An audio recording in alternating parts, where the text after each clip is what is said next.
All right, so let's dive right in. So we're going to go ahead and proceed to the next slide. All right, so the agenda for today is essentially how decision intelligence, which we will be shortening to DI and referring to throughout the session, how DI can inform and improve business strategy. So introduction to decision intelligence itself, the methodology, a brief introduction to our Qmodo AI Decision Builder and how that works. And then we'll get into some interactive exercises. We'll be analyzing a case study, having some group discussions about it, and then we'll get into this intersection of strategic decision making and actually creating a strategic plan using some of the frameworks that we'll be introducing. And at the end of it, we will work on creating a deliverable of a strategic decision making plan for a hypothetical business scenario. All right, so we've done our introductions already, but just for the record, it's myself. I'll be doing about half of the speaking, maybe a little bit more. Our CEO, Sinjin, will be helping with some of the sessions as well. And then from time to time, Dr. Harish will be maybe jumping in for some of the technical components.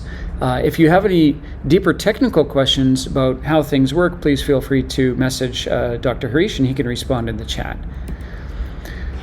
Okay, so applying decision intelligence to business strategy. So we're going to try and provide a comprehensive introduction to these principles of decision intelligence and their application. We're going to talk about some of the decision intelligence methodology, the primary methodology that we use, and then some of the strategic frameworks that you can use to enhance the decision-making process. So it's going to be initially a lecture, as in I'll be talking for the first part, and then Sinjin will talk a little bit, and then we'll be getting into the practical exercises, which will be a two-way conversation or multi-user conversation, as it were. The goal here is to help you develop the skills for creating effective strategic plans, aligning business goals with the overall decision-making process, and solving these complex challenges. Also, this is the inaugural session again for an ongoing series. After you've attended a set number of series, we're going to be creating a credit system. Once you have enough credits, then you'll be eligible to take the LinkedIn certification course. And that will actually give you a certificate that you can put in your LinkedIn profile or that you could put on your CV. And it will certify you in both the decision intelligence methodology and on our platform, Qmodo AI. Okay, so we're going to be getting in now in this next section into the definition and importance of decision intelligence, essentially why this is important. Oh, I see that Terrence just left the meeting, so maybe he had an audio issue. Let's wait a moment for him to come back. And just a general check while we're waiting for him. Is everybody else okay? Can you still hear me all right? Nodoka, for example, maybe could you give me a thumbs up or shake your cursor if you can hear me okay? Okay, everybody looks good. All right, thanks. Okay, well, this is recorded, so while we're waiting for Terrence, maybe I'll proceed slowly. He can watch the recording of this part if he doesn't come back soon. But essentially, we're going to get into these key components and roles of business strategy, and then a little bit of a Q&A to clarify any remaining points you might have. As the image here on the right says, there is a cost to indecision. So the inability for teams to get aligned and make decisions has a very high business cost. And it's also, something we've probably all experienced. It's quite frustrating to go through meeting after meeting and not be able to make progress. Terrence, looks like you're back again. I was just saying that little section there where you dropped out, or if anybody else drops out, we're recording this, so hopefully you'll be able to catch up those sections. All right, so there is a cost to indecision, and it's actually quite a large cost. Indecision actually costs Fortune 500 companies, or the average Fortune 500 company, $250 million a year, or $680,000 per day, so very big cost. And so this whole sector of decision intelligence, it's a growing field, it's a very large field, and it looks like it's going to increasingly be something that organizations are adopting. And so we believe that studying about this now is going to be future-proofing your career. Gartner estimates that the global DI market size will be $36 billion by 2030, and that might be a conservative estimate because some other analysts are saying that it will actually be $50 billion by 2030, and that's just companies that identify with the software category. That doesn't include consulting firms and all the various other businesses that are going to be benefiting from this. So we believe that, again, this is future-proofing your career, that this is going to be very helpful for many different industries across many different careers. We're going to talk about those in more detail. Also wanted to give you some recommendations for further study. The person who first coined the phrase or popularized the phrase decision intelligence is Dr. Lorian Pratt. And she did so in her first book in 2008, Link. That's available on Amazon. And then in her follow-up book, the Decision Intelligence Handbook, which is essentially, our industry sort of Bible for how to, deploy decision intelligence at scale. There are other thought leaders like James Taylor who've been writing several, books about this category. And we recommend the two other books here, Decision Intelligence for this human-machine integration, and then Introduction to Prescriptive AI. Again, these are available on Amazon, recommended. Another thought leader that you may come across is Cassie Kozyrkov. She's been creating a series of YouTube videos. She has a LinkedIn certification course as well. And she was formerly the head of decision science at Google, where she trained many people, many thousands of people on this methodology, helping to get traction. And we would also like to invite you to take part in the OpenDI.org Decision Intelligence Standards. So we are getting together with Dr. Pratt and many other like-minded people to help create this ecosystem for creating the standards and then helping to popularize them globally.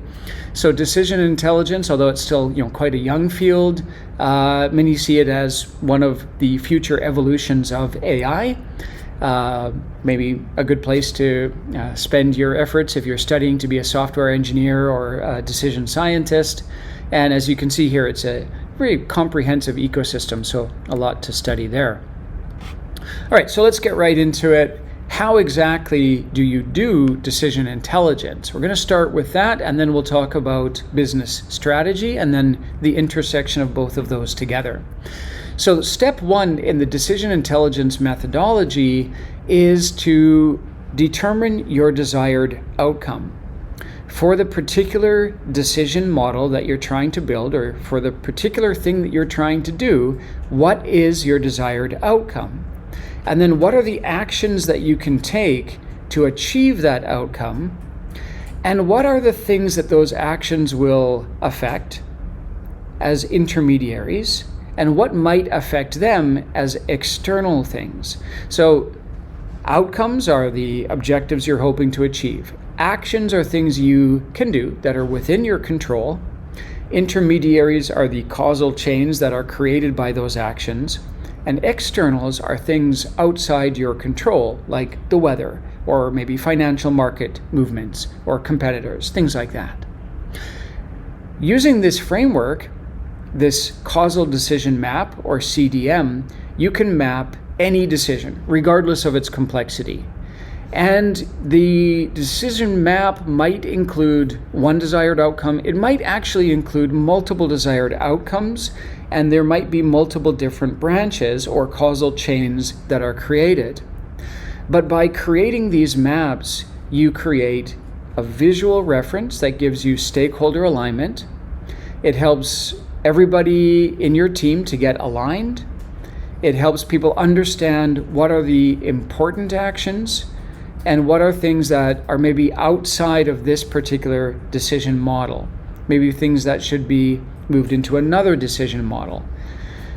All right, so the next step in creating these is to then get both stakeholder alignment in essentially a digital Nemoashi process, and also to go through the process of connecting human judgment or decision-making best practices with the next steps which involve data and AI.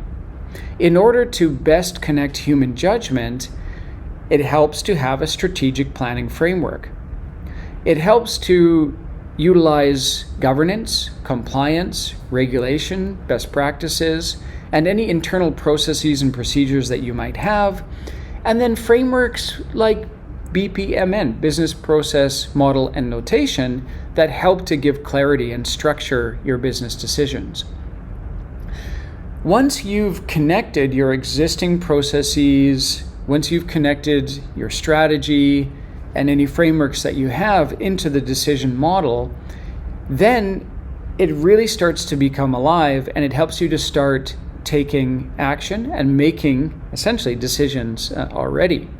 This can be a whiteboarding process. It could be simply done with a pen and paper. It doesn't require a lot of technical complexity yet. This is a framing exercise that gets everybody aligned.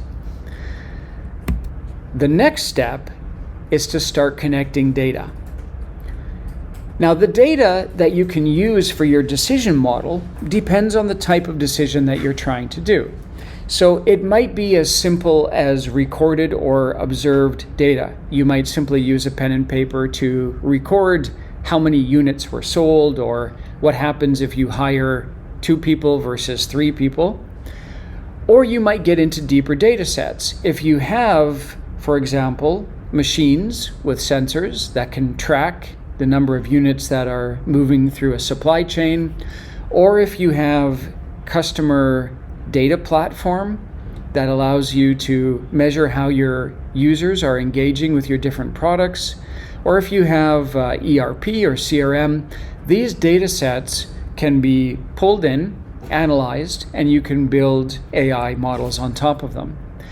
You might not have all of the data you need, and so sometimes you might have to use synthetic data, that's essentially manufactured data, to fill in the gaps. Or sometimes just simple flat file data in the form of CSV uploads, or whatever you have, a Google Sheet, or whatever way you're using that tabular data to bring that data into the system and connect it with the decision model.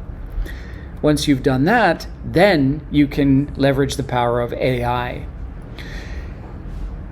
The way that we utilize this at Keymutter is via data warehouse and then AutoML, so auto machine learning deployment layers, as well as things like feature stores, which allow you to activate different algorithms depending on the decision model.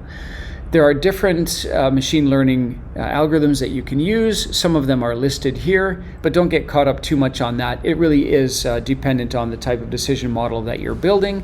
And with a company like Keymutter, our engineers will be advising you on how to build those, and in some cases building them for you. What types of AI? Well, basically it's 4 types. It's descriptive analytics. What happened? Historically, what happened? And then diagnostic analytics. Why did it happen?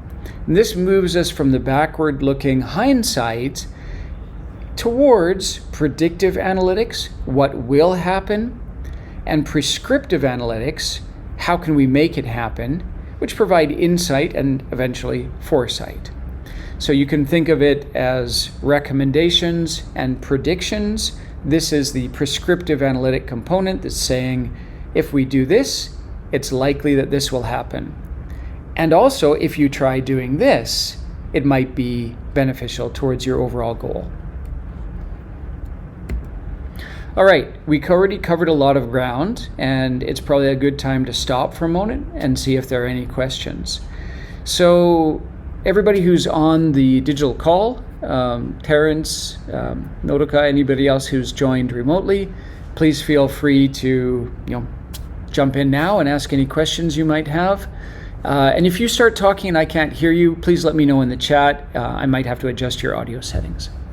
But I would really encourage you to ask a question, or to try and come up with something that would help maybe spark your understanding. Particularly if we go back a bit, how about these types of AI, or things like how we connect the machine learning into the decision model, or even the creation of the model itself? Can you think of any points you'd like to dive into a little bit more there? Yeah, let me see if I can. And you know what? I'm going to unlock, and you can go ahead and scroll back and forth through those slides there and see if there's one that you'd like to dive into a bit more. Yeah, so I'm looking at I guess it's like the fifth slide, Mm-hmm. and it talks about, it gives examples of how DI can inform and improve the business strategy. The group discussions, I'm curious how that can be incorporated into like group discussions. Right. So this is essentially you can think of this as the timeline for today's session. So in about I'm sorry, this is the agenda. Sorry. Agenda. Yeah. So well, in about 10 or 15 minutes we'll get to that point. Okay. How about the slides talking about the framework itself and how we can implement that? Any questions there? Here's a good question. Have you heard of the Japanese term nemawashi before? Notice that's a new term for me. All right, so a little bit of a language learning opportunity perhaps. Nemawashi means stakeholder alignment, but it actually comes from gardening. So as it's been explained to me, it's a Japanese term for digging around the roots when you're getting ready to transplant a tree. So it's like all the preparation that you need to do in order to make a big change. So in a Japanese organization, if you're going to, say, hire somebody, acquire another company, or purchase software, something like that, it requires a lot of time to like dig around the roots and get everybody sort of ready for this big change that's coming. And so this process of mapping out the actions that you can take and what they're going to affect, who they're going to affect, any external factors that might affect them, this is like that, digging around the roots to get ready to lift up the tree and move it to a new home. So that's, I think it's kind of a cute, somewhat quaint image, but I think it's a good description of how careful you have to go about this process in some organizations, and then how, when you have a good framework like this in place, how it allows that process to go much more smoothly. So when using this, is it something that's like once you plug everything in, you're good to go, or are you checking back with this system and looking for any specific type of data points or changes in the information based on what you input? Great question. Yeah, so essentially it's a living model, and many of your data sets will be syncing on a daily basis and affecting other things and changing things. And so when you use this to map out actions, should you do A or B, it's going to give you different predictions and different recommendations depending on how your data may have changed. Particularly if you're in a environment with a lot of moving pieces, you may have to be continually in near real time syncing your data to make sure that your recommendations and predictions are up to date. Gotcha. Yeah, and it works much the same way as digital advertising platforms do today. They measure how people are responding to ads, and then in real time, the ad platform, whether that's say LinkedIn or Meta, Facebook ads, it will serve the best performing ad to the best audience based on real time audience behaviors. So we'll get into that a little bit more in the case studies, but yeah, great question. Okay, Nodoka, I warned you I was going to call on you, so have you had time to think of a question? Yeah, in general, I'm curious about, have you ever seen or some company who are using decision intelligence in Japan? I guess we are very behind technology, so how much percentage of company are using this technology right now? That's a great question. Currently, we haven't found any competitors for our software, but I do know of some decision intelligence cases that have been hand-built by some organizations or by consultants that they haven't called decision intelligence, but actually we could consider them to follow this framework. They just haven't been productized yet. And I think your question is really good because it gets to what many people think is going to be a big problem, which is data sophistication. Is there enough data? Does the company have something like a data warehouse? But for some of the decision models that can be built, it actually doesn't require a huge amount of data. Sometimes we can build the model and start recording data from the day of implementation, and in a few days or weeks, we have enough data to start training the models. So it's possible even in, as you say, a market like Japan where there isn't a lot of digital transformation yet and where data sophistication is still, let's say, relatively young. I see. Thank you so much. Yeah, I guess as you said, that we are behind, technology. As I said, that we are behind the technology, and also we are lack of expert of who can handle these, intelligence or something. So I'm worried about this point as well. We have a bunch of chance to use this, but also we need to consider the experts and who can handle data at this moment. Yes, and I think the best answer to that is that you should take our workshops so you can get certified as a consultant so you can provide decision intelligence to the Japanese market. Okay, thank you. Yeah, I will get lots of information as I can today. Yes, and please tell your friends and colleagues. Okay, thank you. Okay, great. All right, so let's continue to the next section then. So we're going to talk about some example case studies. And these case studies, the first few, we'll just do some storytelling to help you with ideation about how you can use the methodology and maybe help spark some ideas. And then we're going to get into some actual decision models that have been built by our team and our collaborators. Okay, so the first one, this is a decision model that's very important for a company like us, like Ikimaru, because we are a SaaS revenue platform. And so this is a model that helps us understand how we could get revenue uplift, which means simply selling more of the product. And so we built out this model with the desired outcome to increase our revenue.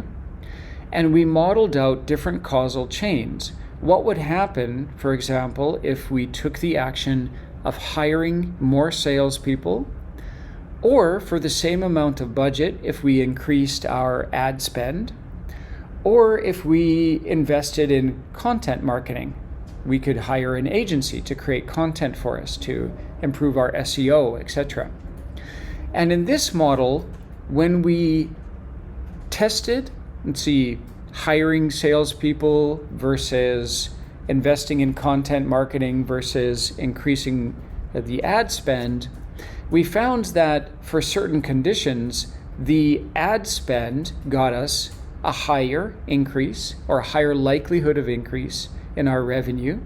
And then at some points of scale, hiring salespeople would get us a better increase.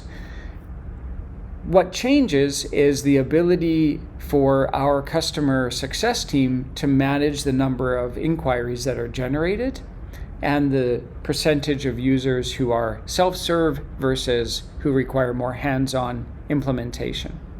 But being able to model that removes the risk for us of having to actually go and spend that ad money or hire those people to know approximately what the likelihood of that outcome would be. So the data required for this model is CRM, the ad platform data, and then SaaS HR data, because we need to know the associated costs of hiring people and retaining people and how we can get more people into the, let's say, interview funnel. Okay, the next example, this is actually, we included this for two reasons. One, it's personal because this represents my house. And two, because the data required is really, really simple. There isn't even a database required for this use case. So the house that I built a couple of years ago is a smart house, and it's powered by solar panels, and it has an on-site battery.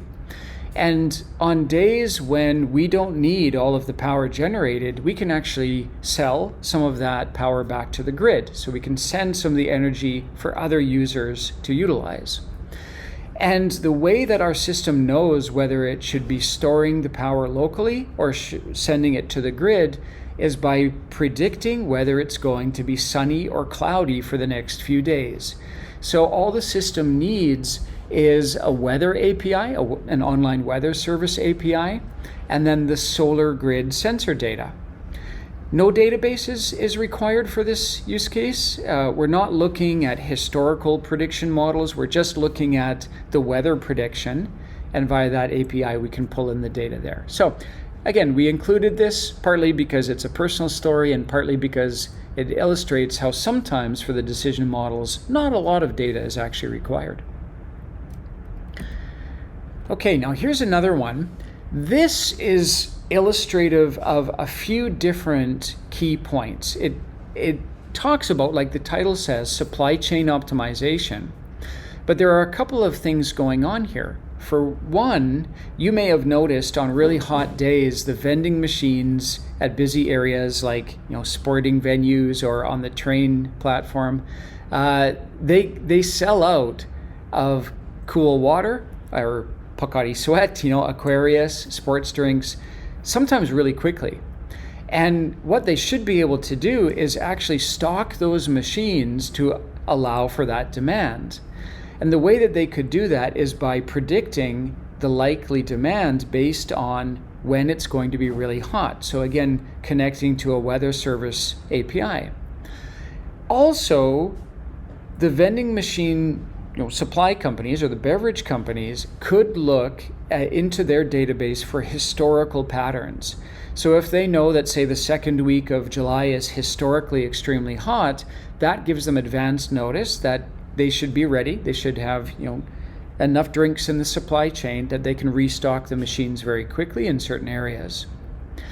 Also, it allows them to, in near real time, respond when there are unexpected weather changes. What happens if it gets really, really hot? What happens if it suddenly gets really cool?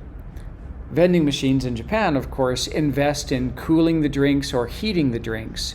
And it would be good if they know whether they should be heating or cooling depending on that day's weather. And then sometimes there just isn't that much demand.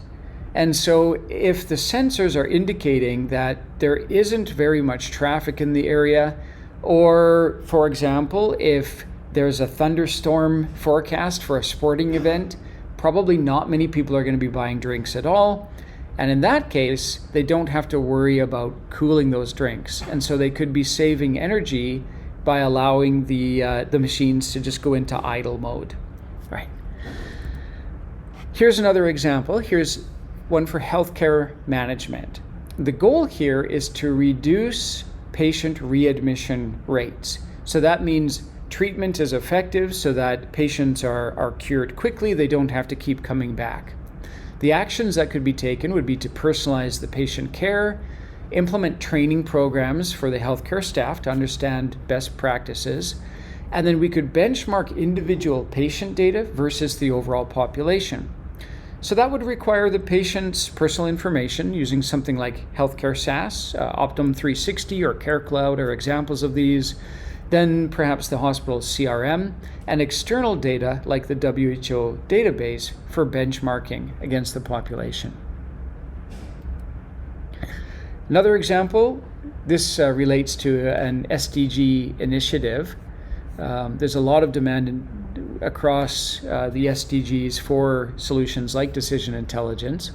In this case, we want to improve student performance. So the desired outcome, student performance benchmarking. Actions we could take would be to implement digital learning programs, develop after-school programs, instigate mentoring by peers. Overall, multiple actions that can be taken, and you can measure using student performance testing scores against both the school's student data and then international student data like the ISB database here. Okay, and here's another one. This is quite simple. VCs investing in startups are looking for a minimum 5x return. Hopefully they want to get more like 50 or 100 times return on the investment. They want to develop a unicorn. The way they can do that is by measuring critical benchmarks of performance within the startup and then measuring against the overall market, the startup's competitors, and then the VC's internal data. As they work with more and more startups, they can develop quantitative measurements for performance, measuring whether that startup is growing as quickly as it should be, is it hiring the people it needs to be, is it developing the product on time, and so on. Okay, and finally, we'll talk about a very important use case. This is actually a use case that Dr. Harish has been working on. This is developing clean water, specifically clean water in India, where there are a lot of problems with manufacturing, putting refuse into the water systems. So there are two desired outcomes: liters per day of clean water generated, and then kilograms per day of refuse removed from the water streams and recycled. Dr. Harish's technology, another company that he owns, is called Squass. And Squass creates a water cleaning system. Dr. Harish, would you like to tell us a little bit about how it works?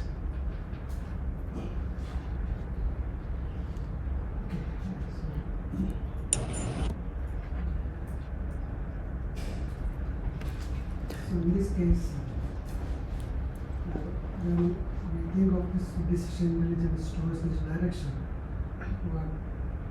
the Squass has the technology to make wastewater into clean water in real time.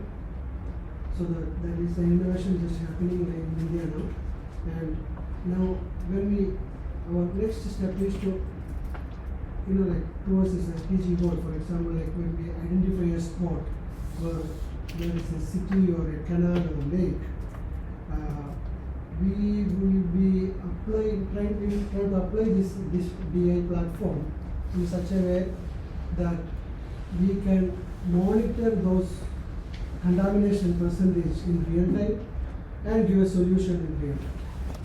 So maybe we will go for some kind of a digital twin of the lake or canal where the real data, maybe we will be making use of the data from the satellite. Dynamic updates will be available. Using those data, we will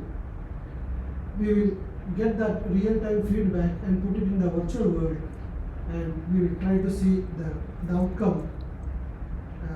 We can do the predictive analysis using in the virtual platform, and we will feedback that to the real world for corrective measurements in real time.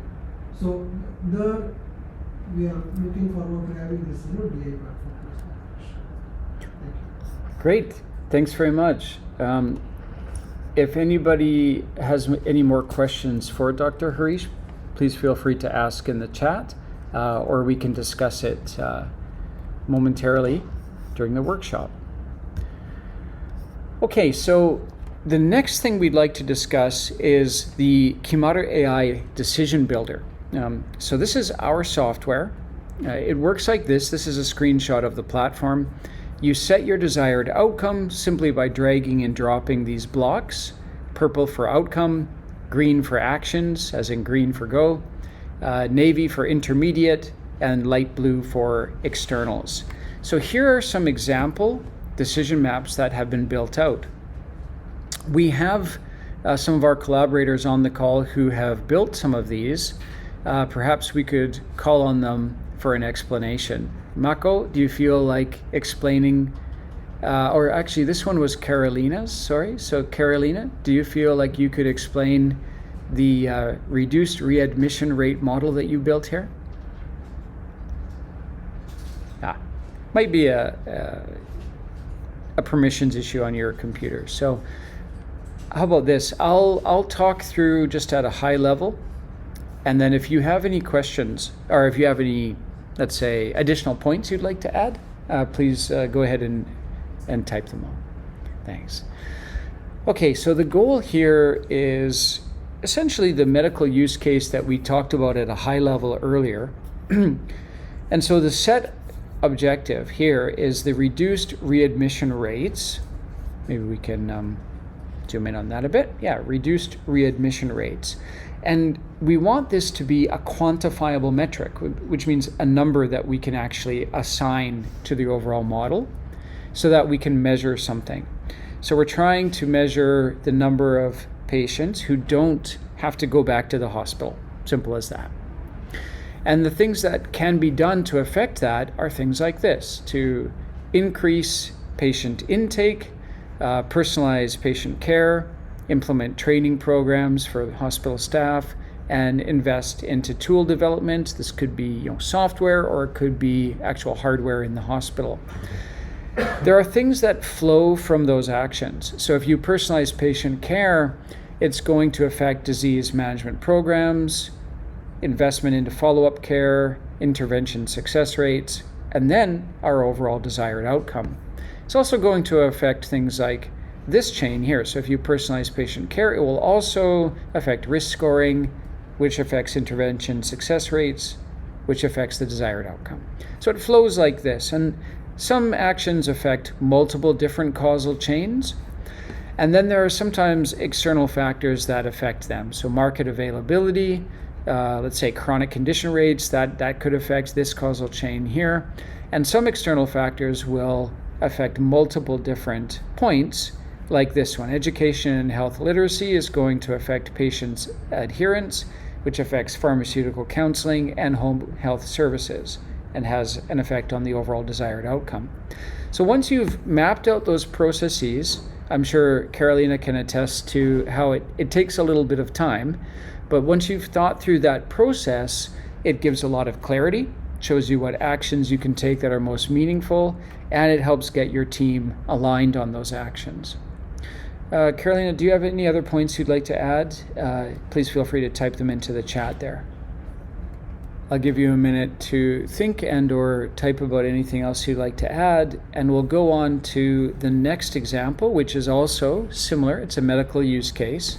In this case, the desired outcome is improved patient care. There are some similar causal chains, and there are some similar actions and similar externals, but there's a little bit more complexity in this particular model.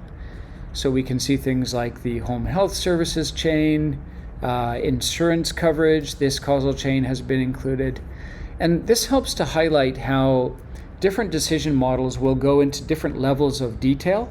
It really depends on the desired outcome and the metrics that flow from that, the actions that you can take that would affect that. So changing industries a little bit, here's the causal decision map for student performance. Mako, would you like to try explaining this a little bit? Let's see if your mic works. Hello, can you hear me? I can, yes, very well. Okay, so if the desired outcome in this case is an increase in student performance, then the greenish blue, these boxes would represent like steps that a school or program could take in order to perhaps improve the outcome. Mm-hmm. And so these are all the intermediaries that I thought might be affected by those actions taken. And then on the very left, you have like external factors that I thought would be affecting the desired outcome regardless of what actions you take. So I think it's pretty so for example, like if you develop after school programs, then like you don't necessarily have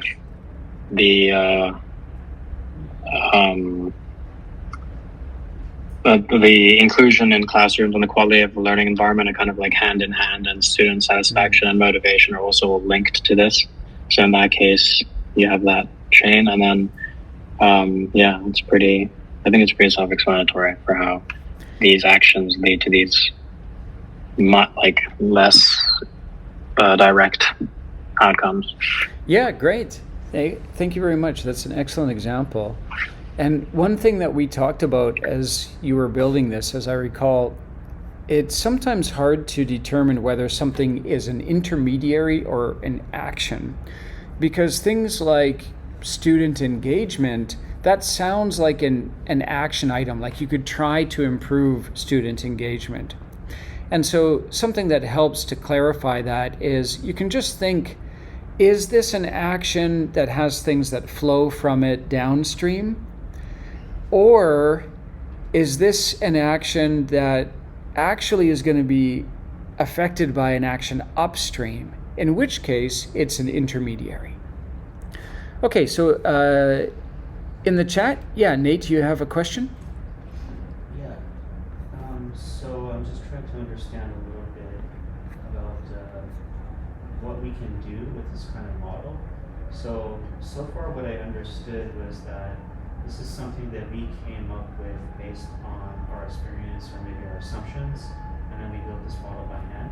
Mm-hmm. So if I look at it like basically just in the very model here, we're predicting basically that student satisfaction and student motivation are going to have an impact on the student performance. Right. So with this model, are we trying to find out or somehow measure or test which of these two factors are more significant, or what are we trying to do with this model essentially? Precisely. So you need to set student performance as a quantifiable metric, and then you need to find the areas where you can connect other data sets in a quantifiable way, essentially using numbers, to measure things and then test what happens if you do this or that.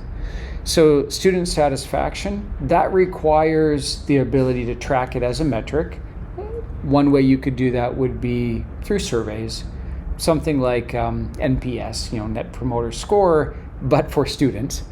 And then student motivation, again, you need some way to track that. And so you would have to get either survey data, or you would have to find a way to psychographically test whether an increase in overall satisfaction increased student performance, or whether an increase in student motivation increased performance more.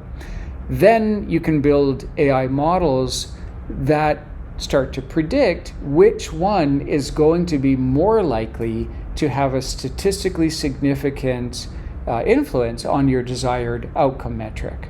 And that's where you build the guardrails that are required for machine learning. So the decision model serves a double purpose. It's the visual UI that humans work in to understand complex decisions and the specific actions that they can take and the specific data sets that would be relevant to measure. And it provides the framework for machine learning environments, like in this case, that satisfaction score measurement versus motivation measurement. Does that make sense? Does it help to clarify it more? Yeah, it makes sense. Okay, great. Let's look at one more example. Okay, so this next one is a renewables adoption rate, in this case, renewable energy adoption rate. So the quantifiable metric would be this, right? Renewable adoption rate. And Mako, I believe you built this model as well. Would you like to run us through your thinking on this one? Yeah, this is just, it's incomplete, but I think that public perception is definitely like one of the bigger reasons that renewables are not as popular. So I think these things will feed into that. And that's basically it. And yeah, I think consumer behavior, this bit is not complete. So that's kind of irrelevant in this case, I guess. Oh, but it's like It's a great example of starting with a hypothesis, following the scientific method. We start with a hypothesis and then we try different things to test it. So in this case, your hypothesis, like you said, is that perhaps renewable adoption rate is affected by overall public perception. For example, maybe people think that it's overhyped or it's just not that effective, and so they're maybe giving up too soon on renewables. And so maybe it's things like the education around renewables that would affect that, like you have on your consumer behavior causal chain here. Or maybe it's the perception that it's just not reliable, and so grid stability does have an effect, like your causal chain here. So by mapping that out, and then once that's built out at scale and you've connected the data, you can essentially A/B test. Does public perception improve if grid stability improves? And then does the adoption rate go up? What is the causality of that chain there? Okay, so good example. And again, this exercise is to go through and spark ideation about the type of decision models that can be built and the type of data that can be connected to then run the machine learning predictions and recommendations. Okay, so essentially what we're doing here is using this framework. And it's as easy as this. You can do it with a whiteboard or a pen and paper. And this exercise helps you to define your strategy, to get your stakeholder alignment, get everybody on the same page. So define your outcomes, decide what actions you'd like to try, let's say testing to achieve those outcomes. That creates your action outcome connection. Intermediaries are the things that are affected in between. Externals are the things that affect them. Here's an example. Let's build this out for that startup VC ROI use case. So the desired outcome is that VCs invest in startups and they get minimum 3x return, target 5x return, preferably a billion return. 50x I think is probably the Silicon Valley desired return there. So what could you do? Well, there are a lot of things, and the complexity of this particular model gets pretty deep. Here are probably about 1/10 of the different things that you could include on this decision model. So we went through and we thought, what are the different actions that would be meaningful? What are the intermediaries that they affect? What are the externals that affect them? And as you can see, this thought process, it's really connected to your overall strategy, your strategic thinking, and going through this process alone of listing these things up and then prioritizing them, this helps to get clarity. Let's look at one specific causal chain. In this case, working back from the desired metric, quantifiable metric of ROI to VCs, well, we know that we want to get rocket ship level growth, otherwise we can't achieve that. So how do you grow? Well, one of the things that's been proven with the Silicon Valley recipe is that the more adaptable you are and the faster you can iterate, the more it's going to lead to growth. And in order to do that, to be more adaptable and to have fast iterations, you need to develop an experimentation and optimization process. Essentially, companies that experiment a lot, they grow faster. And that's quantifiable. That's actually quite easy to measure. You can measure how many tests you're running. This is where that famous Facebook saying, move fast and break things comes from. It means, they're running lots and lots of tests constantly, and they're not afraid to experiment, which means they're able to be more adaptable, they're able to grow quickly. Or they were at one time. All right, so next let's get into strategic frameworks. We're going to shift focus a little bit outside of specifically decision intelligence and then tie it together. And I'm starting to lose my voice, and we have a master of strategery right here. So Sinjin, if you could come up and talk us through. How do we do all of the strategery?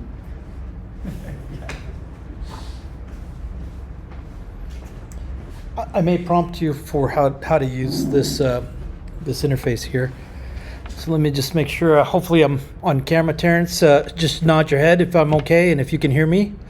Great. I'm going to be talking quite a bit. And I can hear you. great, excellent. So when we talk about selecting a framework, I should start at the very basics of frameworks. They're not prescriptive. They're not recipes like cooking recipes. They don't tell you exactly what to do. All frameworks, if they list an area, can be modified. So we can use, for example, a business framework. How to design a business, you need administration and legal and finance. But the finance department can be modified, or the marketing department could be modified. For example, in our case, our marketing department has been modified to include marketing and sales, which has become the combined function of revenue. And so that's what makes Evan in charge of revenue. So that's the difference of a framework versus a prescriptive recipe. When we talk about strategic decisions, strategy is, in gaming theory, a methodology of being able to devise an action plan. There's two kind of games. There are infinite games and there are finite games. Finite games have a goal, a winner and a loser. There's a certain amount of resources, and you play till somebody wins, because there's a goal and there's some rules. In an infinite game, the players don't necessarily know that the other players have rules.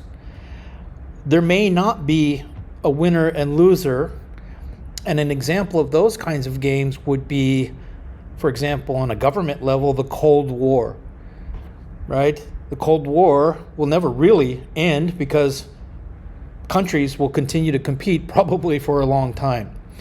Business, how can we determine the winner of business? Because it's not finished. And the only way to finish the game is to run out of resources or to not have the will to continue. So that's why strategic decisions help you to plan and to know what kind of decisions you need to make. So those are, let me just give you a couple of overview, of these. First, we'll talk about OODA. I'm a military guy. My father was a U.S. Marine. I became a U.S. Marine. My grandfather actually was a U.S. Marine. So Semper Fi to all those that are maybe former military persons, and thank you for your service if you've served. OODA, the military, it's a military-based framework. Observe, orient, decide, and act. So I'm going to tell a story, and hopefully this story will help to understand, observe, orient, decide, and act. So my wife, we bought a house in Akabane, and in Japan, you have to buy the air conditioners, and they're expensive. And my wife likes to save money. But I like to quality air conditioner. I want something really that's going to last for 10 years, 20 years. I don't want to buy them again. My wife likes to buy the cheap stuff. I knew that if I asked her to buy the third floor, like we have 3 floors, and if I said the third floor, right, is going to be really hot and I want an air conditioner, she's going to say no. I observed, right, what the possible outcome of this is going to be. I'm going to get a no. Who here might guess what my orientation was? What could I do differently? Maybe let's pick on Madison, since you're the noisiest one in the room. Madison, what if you had a person you were trying to convince that you knew was going to say no? How would you orient yourself? What would you? I mean, this is the analyze and interpreting of the data.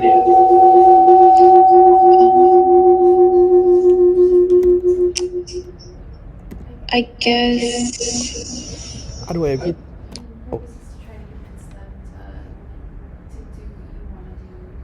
So to try to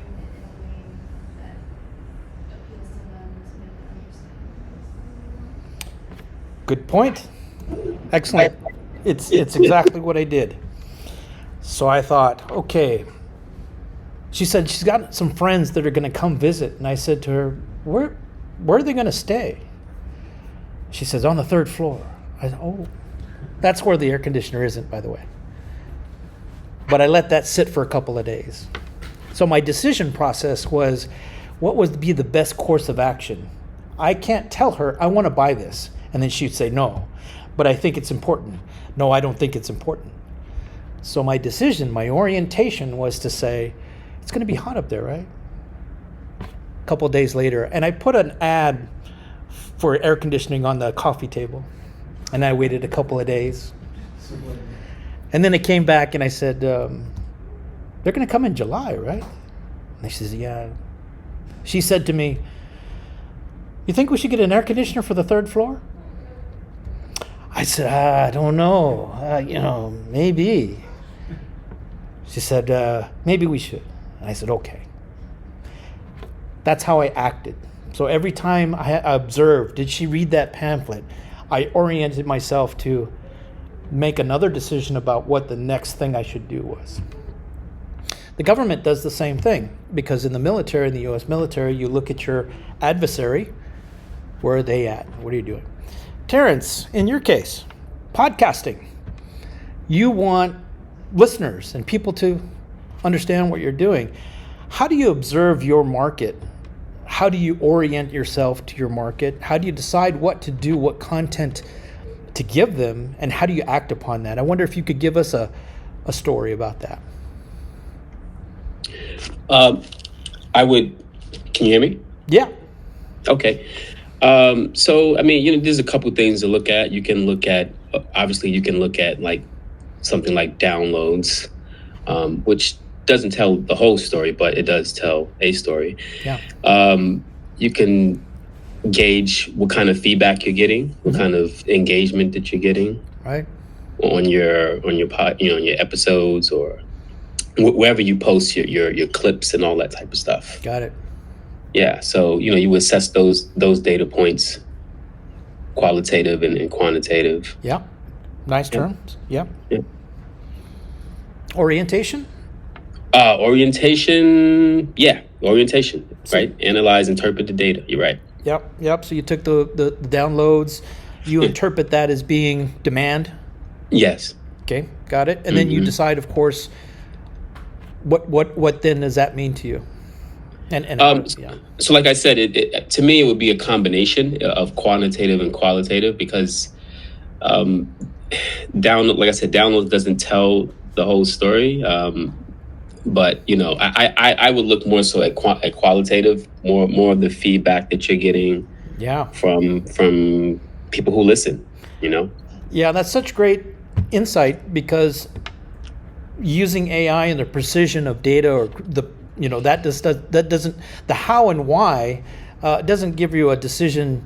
Right, it doesn't tell you what to do. You can get a Jasheen alert on your mobile phone that tells you an earthquake's coming, but it won't tell you where you go. Yeah. Right. Exactly. It's like getting a message, "Hey, we're going to shoot you in a minute." Okay. Yeah. Right. All right. Thank you. Next one, of course, I think is the most popular in Japan, the PDCA cycle. Plan.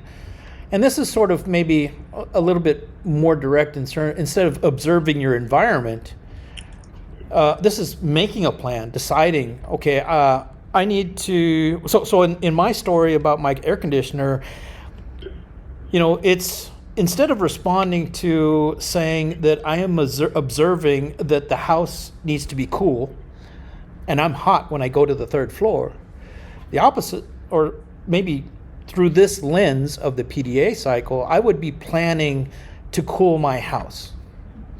And that's what would generate the decision to buy an air conditioner. So there's 2 different ways we have arrived at making that decision. And then, of course, we do something, and then we check what we've done, and then we act. On the user list here, Nodoka, I believe probably you most. I guess you're familiar with PDCA, I assume. Yes, in Japan, PDCA is very famous, and the majority of company told employee Yeah. to do so. Right. Can you So tell us a I'm story fine- about that? About PDCA? Do you have a story? PDCA? Yeah. How have you PDCA. used it here? How it's difficult to show the example, but Or just in your imagination, because you've used it before. Just how would you use it if you were to be teaching this framework? oh, okay. So in previous company, I worked with beverage company, and they want to sell the new product. So to sell or launch a new product, first of all we plan what kind of product we will make, Oh. and then do. It's difficult to set a do example, but of course, to make a new product, we need to check competitors and also to go to a store or checking other product. And we, after the observation, we will actually make a new product. So I hope it's a example. No, it's It's great. gonna be Yeah. something. Yeah. Sure. I mean, if Okay. you identify the new product, you have to implement marketing, or you might have to implement new manufacturing processes or new designs. Yeah, it's a great example, and I think one that gets used quite frequently here in Japan. Yeah, so these are the two Thank most you. popular. You can tell by using these two, you could probably tell the reason why I think this is kind of important and connects to decision intelligence is because it's the same way the decision advantage, which is a somewhat similar concept to decision intelligence, but decision advantage is a program put together by the United States military, and they use UDA to define the future or what they want to feed that information into their design of their decisions. So you can tell by going through this process in a decision intelligence map or a causal map that you need to make some decisions about, well, what are we going to do? It's the proper planning prevents poor performance. So know where you want to go. I think none of us open up Google Maps on the street and just look at where we are. we probably look at it because we want to know where to go. And that's how we're going to tie these frameworks into deciding where we want to go, which is how do you get to the outcome? Because it's kind of difficult for people to say, well, I'm not sure where I want to go. Well, then if you can't decide the outcome, how do you know where to start? Do we go north, south, east, west in general? Any questions up to this point? Terrence, are you with me? Did I lose you anywhere? No, I'm with you. Okay, awesome. I want to make this relevant and make sure that it's of creating value as we step into the next phase of this workshop, because you're going to tie these two concepts together. And in your case, Terrence, I'd like you to be able to apply them to your business or to how it was going to bring you value. Rational decision making, there's other couple names, and McKinsey uses this kind of model in their 7-step process. But there's identifying the problem, which is similar to UDA, which is an observation.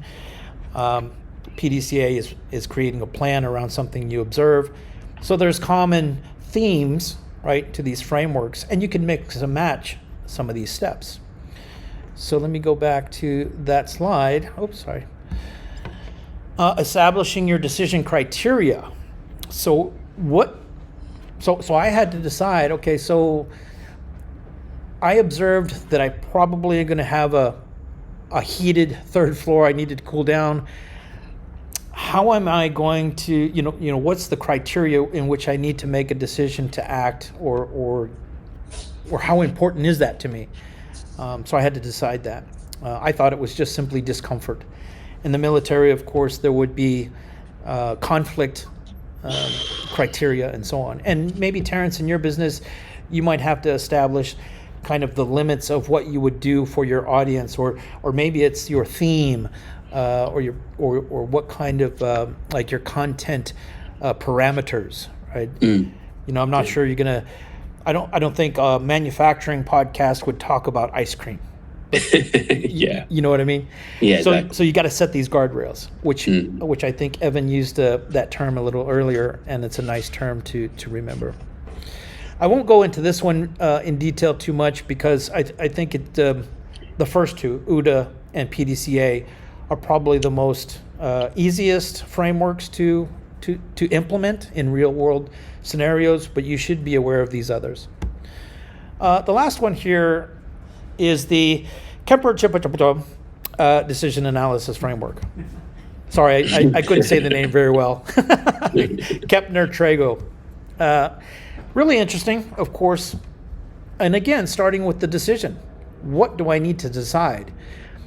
I think we do that in our daily lives. We kind of like, what decisions do I need to make today? However, decision intelligence gives us an advantage because it's goal-oriented. It's the objective that I need to get to, not the decisions I need to make to get to that objective. So therein lies the value. But it does help us to arrive at what some of those intermediaries might be, or what will get us to those intermediaries, which are the actions. And so we need to classify some of the musts versus the wants. That's a very important distinction in, is it something that's nice to have, or a requirement that it's a need to have? My wife often thinks we need to have more candy and ice cream. I kind of think it's a want. But of course, I never get to decide that objective. Anyway, weighing them. So how important is it? What's the priority? In a business context, I think, Terrence, you might have to weigh the decision against, what to publish, when to publish it, how to publish it, and then you have to give it a certain amount of priority, because you're going to miss some window, I suspect. Would that be safe to say? Yeah. I mean, I would say that the main elements of success in anything really, but in a podcast, is consistency, right? So yeah, if you're not consistent, right. And let me just sort of wrap up here a little bit with one last question. Then That's a good comment. yeah. So let me just wrap up. Nate, you said UDA and PDCA seem to emphasize more that decision making is iterative. It sure is. And I guess when Terrence asked the question about going back and looking at the different actions and mediaries, they're going to change, because time changes, circumstance changes, culture changes, economics change, political changes, regulations and rules and laws change. Shibuya, you can't hold the beer and drink and walk around anymore. I'm bumming about that. There you go. Yeah. holding one right now, though. There you go. Virtual cheers. Yeah, so I think that's so if I had a decision map to go to the Halloween party, and I wanted to invite my friends to go drink, and that map I made weeks ago, the law gets changed, everything changes. And I think Evan's going to get into a little more of that as we go through, but we've got a couple of exercises.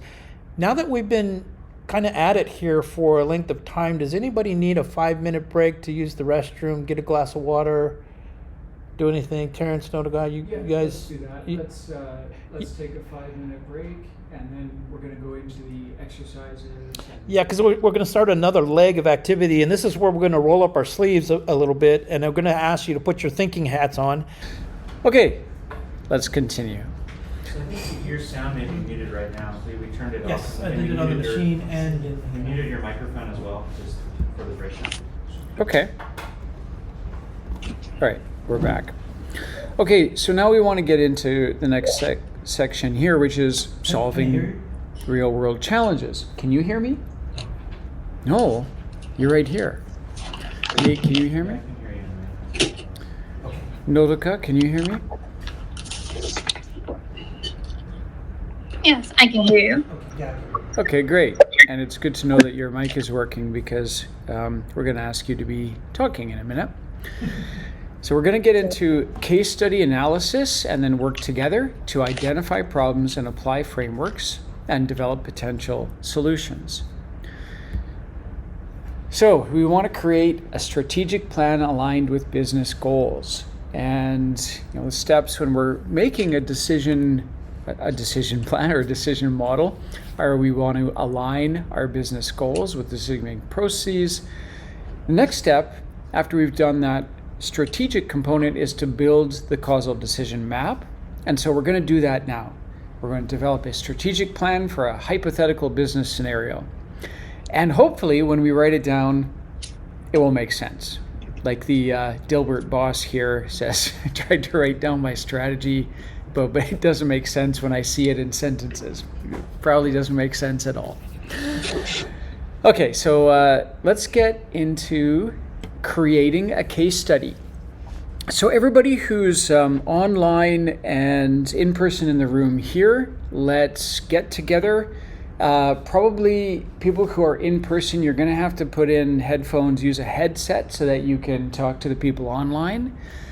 Everybody please work together to think of a case study, and then you can map it out here using this slide. So you can actually write, if you go down and click on the add text, Nodoka and Terrence, I hope you can see this.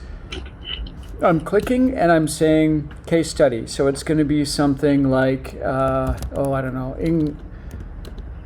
increase the number of frogs in the Amazon.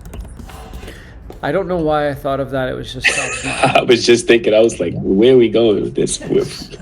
no idea. I like frogs. That's one thing that Jan and I were discussing the other day is you have to remember to hit enter. Yeah. And it can be a little hard to forget. But this is cool. Jan showed me this as well. You can type a message like I'm doing in the message box here, put it into the chat, and then you can click and drag it over here like that. That's cool. And then if you want to delete something, click on the eraser and you can click on that to delete it. Okay, so everybody, myself and Sinjin accepted. We're going to shut up for a while. You guys please work together and think of a theoretical case study. You can go through the strategic frameworks and choose whichever one you want to use. Please work together to do that.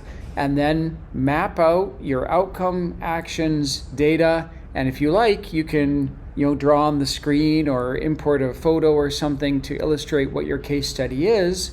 And Nate, once we save this, it's going to save this slide as well, right? We can download that as a PDF. Or we can take a screenshot of it. Okay, good. So people in the room, again, if you have a headset, it's probably best to use that to avoid echo. Otherwise, we'll just sort of work it out as we go. Online, Terrence, Nodoka, please, work together. You guys don't have to worry about your audio settings. It's not going to affect anything. So please chat together. How do I chat with her online?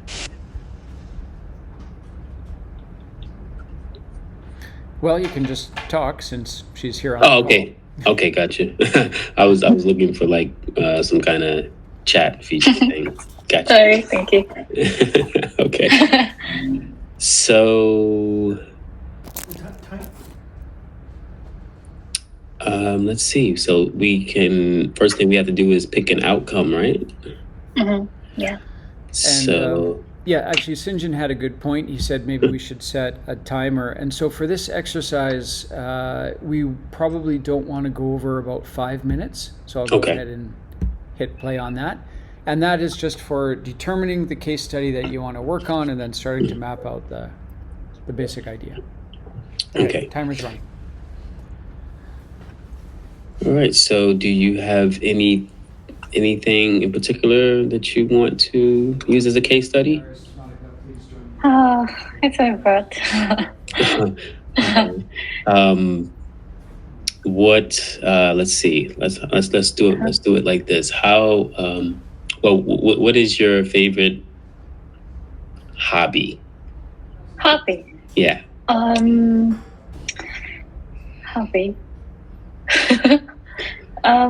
You have a favorite thing you like to do, Or export or okay? playing with my dog or something like that. Okay. Diving, not this. Yeah. Okay. So you said you like playing with your dog, right? Mm-hmm. Okay. So you love dogs. Mm-hmm. Let's say we are starting a small pet shop. Okay.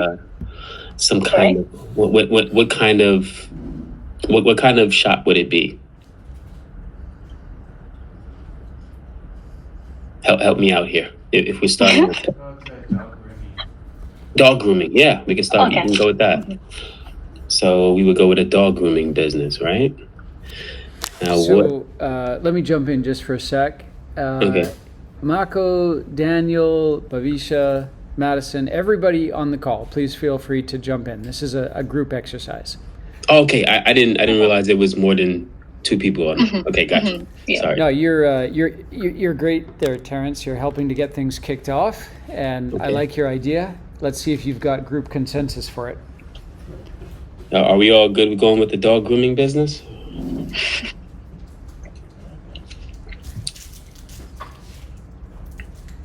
Guess that's a yes. So, yeah, we're gonna start a dog grooming business. What would be our outcome, initial outcome? What are we trying to achieve? I guess customers, right? Okay, we want to get. Okay, we got 3 votes. Okay, for the dog grooming. 4. Okay, everybody loves dog. I mean, I have a cat, but yeah, I'm a cat dad, Sorry. but it's okay. Did you say I'm sorry? Yeah, I know. It's something about the marketing campaign, like we want to try a certain kind of marketing campaign. And Yeah. it's effective. Yeah. So we're trying to get customers, right? We knew we don't have any customers. Maybe the outcome would be like X amount of customers, because we want to give it a number, right? We want to put a number to the outcome, right, or a percentage or something like that. Remember to use your framework. So what are you Yeah. observing that might give you an idea of what the outcome should be? What are your plan, right? What are you planning, PDCA, or what are your observations? So don't forget you have a method of arriving at what this outcome should be. Yeah, let me go back to the frameworks, actually. Yeah, sorry.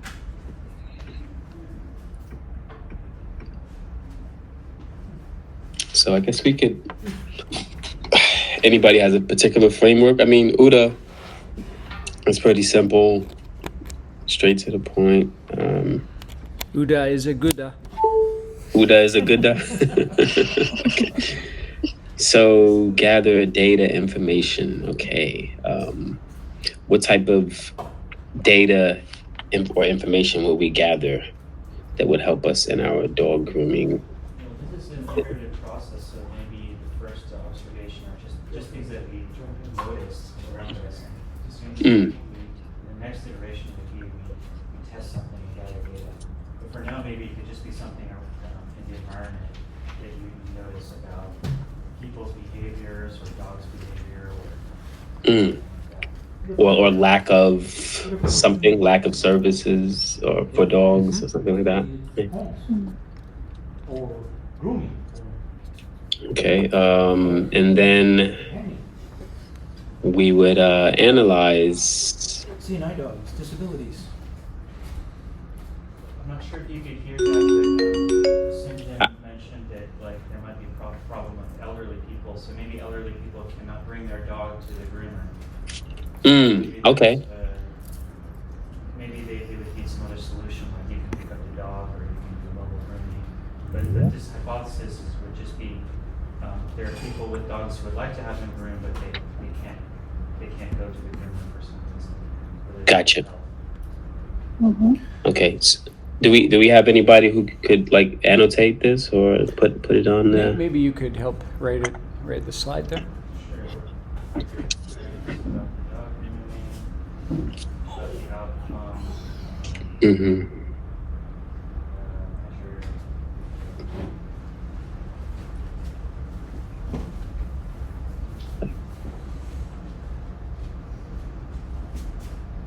Yes, maybe the outcome that is that we would get new customers. Yeah. I mean, I think that's the most logical thing to go with.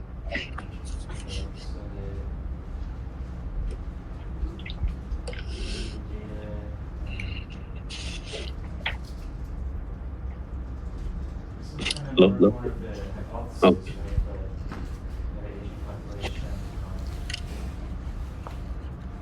Mm-hmm.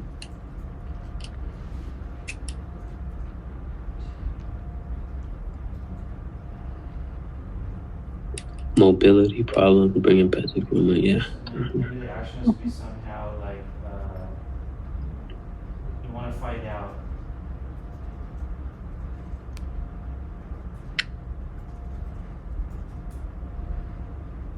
Find out.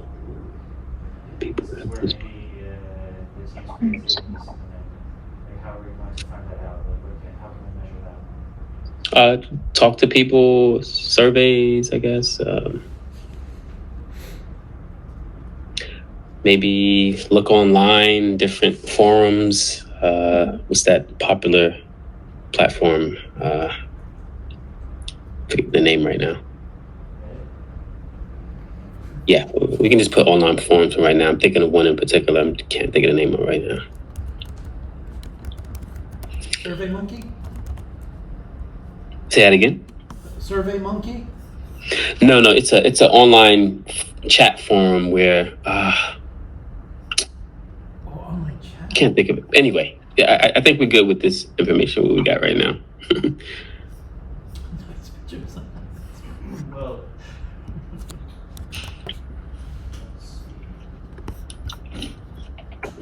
so we hypothesize that these might be elderly people. Oh, nice. So we hypothesize that these might be elderly people with this problem. So, like, how can we find the elderly people? Census?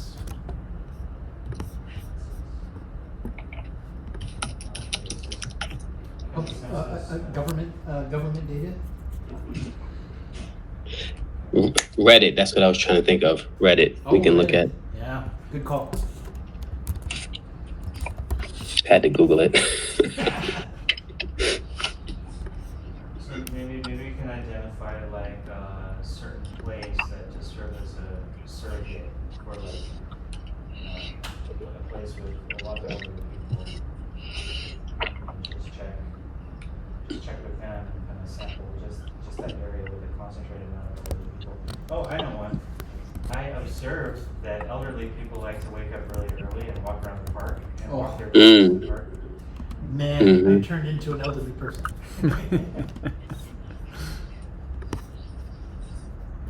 Mm. So maybe, I don't know if this goes in the data section, but like an area Um, to find Competitors, we can see how many other people offer similar services. Market. Mm. Hmm.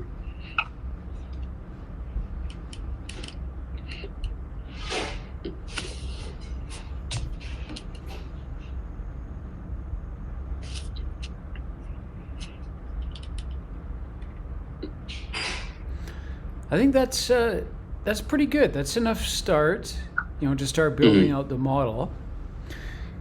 So let's put a pin in that for a moment. Nate, we can navigate back to this slide again and it will save, right? Yeah. So let's go to the next part. So essentially now we want to present and refine the strategic plan. And so you can present it to the group.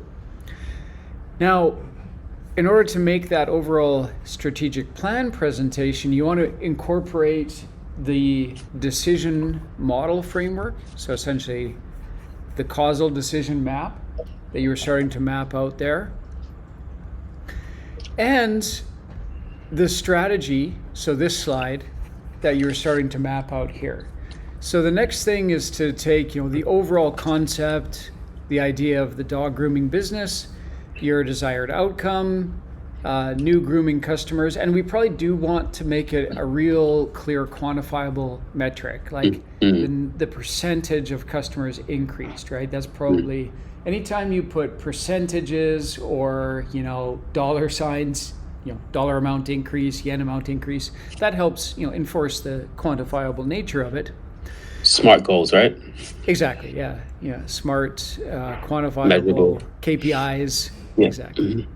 Smart SMART goals, I forget exactly what it stands for, but yeah, exactly, that type of framework. Specific, measurable, executable, actionable, and timely. Sounds like you've repeated that a time or two.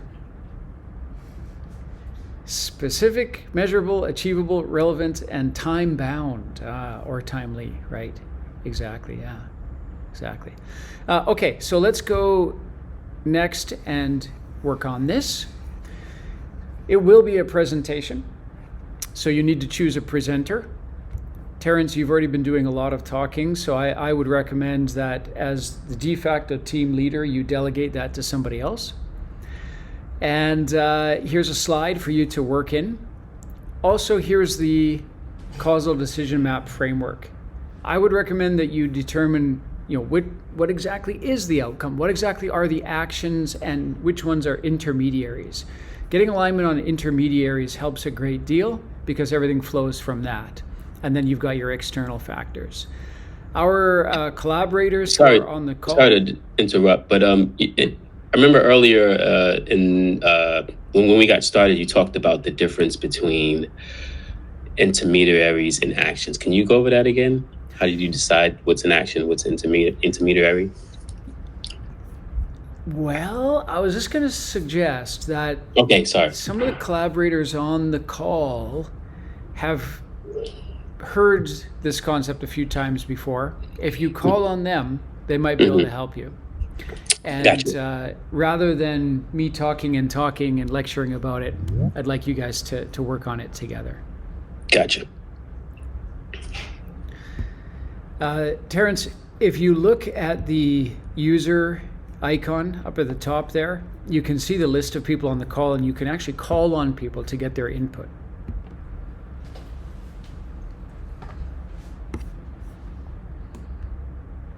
As in, just call them out by name, like, hey, you haven't said anything. Help me out.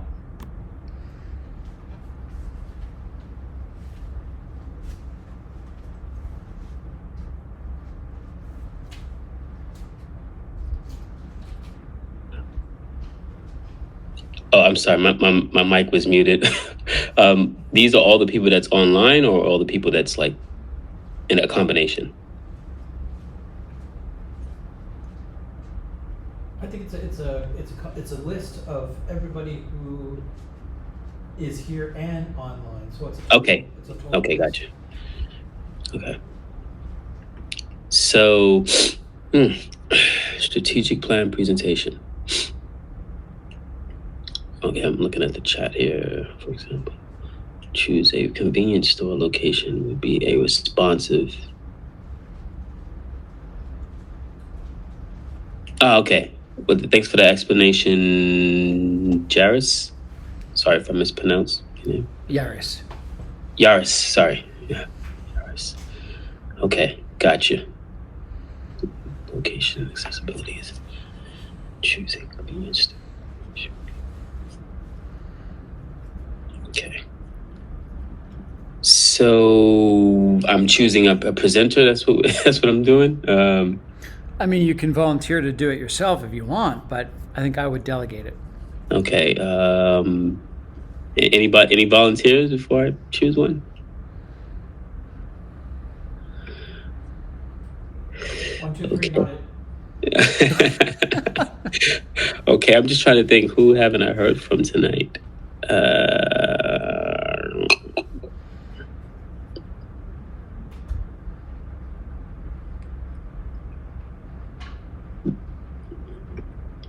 Madison, are you okay with presenting?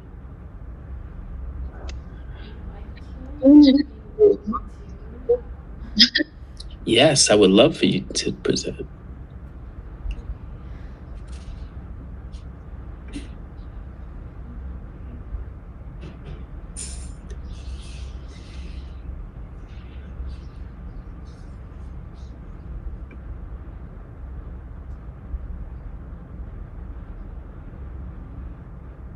So I'm not sure what our intermediaries are for the dog grooming example. I'm sorry. Say that one more time. I'm just not, I guess, sure on what our actions and intermediaries are for the dog grooming examples. So I don't think we've come up with those yet. Oh, okay. Yeah, we haven't, right? So let's go back to that. Let me see. Gonna go back to our information here. So our actions are to conduct surveys, check online forums such as like Reddit. I'm trying to think of a good what an intermediary would be.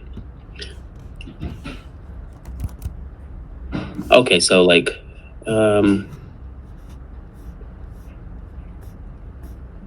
location accessibility. So yeah, I guess like finding a good location for the dog groom business. Would that be a good intermediary? It would more likely be the result of an action you take, but that Okay. result isn't the outcome, Gotcha. right? So it's kind of like, so that's why it's intermediary. It's intermediate. It's an in-between point between where you're starting and where you need to end up, Where you need to. Okay. right? So if that makes it more clear, Gotcha. to keep everybody on track and to use your time wisely, I would think of it that way. Okay. So it's in the middle point of we started, where you try to go.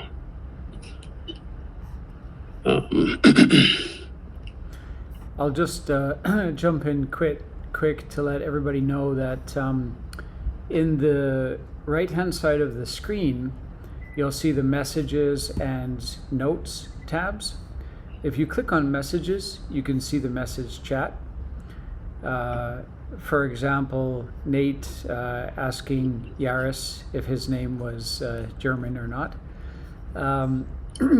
So you could also use that function, Terrence, if you want to call on people who might be having audio issues. Some people, I think their mic isn't enabled, but you know they could interact with you in the chat here. Okay.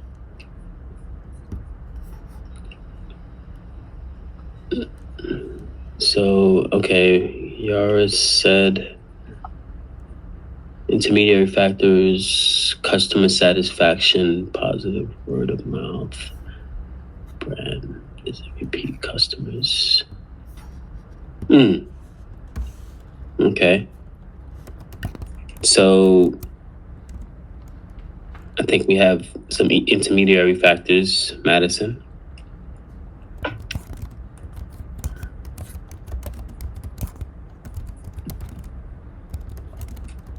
Actions, quality of service, marketing efforts, pricing strategy. Yeah.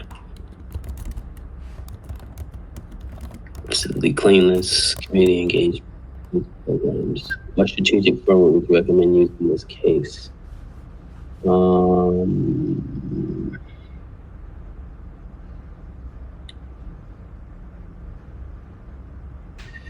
Let's see, going back to frameworks here.